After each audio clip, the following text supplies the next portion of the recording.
So you have to understand that the ownership of land and natural resources is incredibly highly concentrated in ownership by the folks at the top. It's more concentrated in ownership than capital.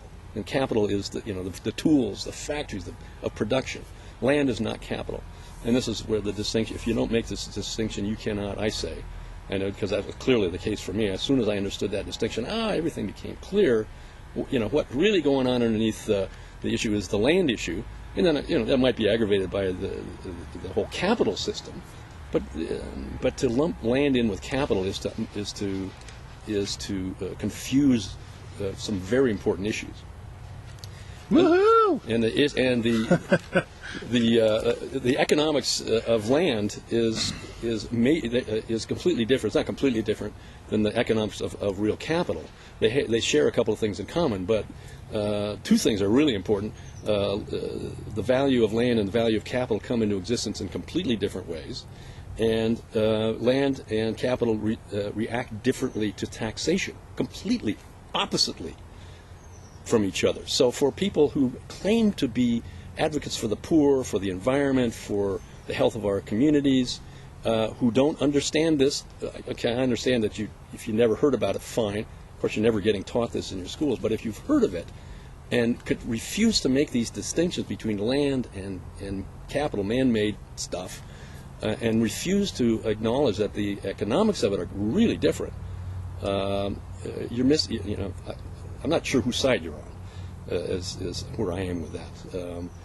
At least what people are doing is they're leaving on the table a very powerful talking point, and one that cannot be argued against. Land, the planet belongs to all of us, in principle, in common.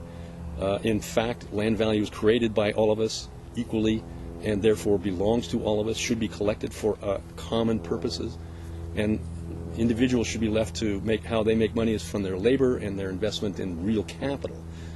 Right now we mix all of that up, and we wonder why we have this incredible disparity between the rich and the poor, and why we're tearing up the landscape, because we're destroying the environment because there's money to be made in it.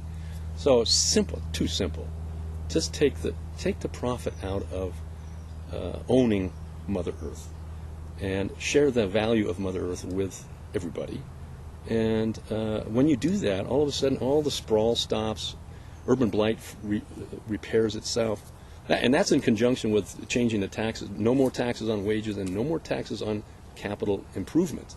So take the taxes off of improvements in the property, change the property tax, get it off the taxes on improvements, and other kinds of taxes that tax labor and capital. Reduce those while you're increasing the tax on land values. And what you do is you encourage labor and capital to be active, and you discourage land speculation. And the combination of those two things is understood by the folks who understand this, who have been thinking, I have, for going on 30 plus years. It's like, wow, this would be an incredible benefit to everybody, and incredible insight into all the problems. And I really don't get it, how people haven't picked this up. And I've talked to a bunch of folks, and I've suggested, gee, when did you talk about this? And most of the time, people just turn away from me, and I'm not quite sure why that is. I guess it's because the collective unconscious is not ready for this. It's not an idea whose time has come. So it's okay. The past is past, but now it's time. Now it's time to look into this, to question this heretofore completely unexamined principle upon which all of our societies are based.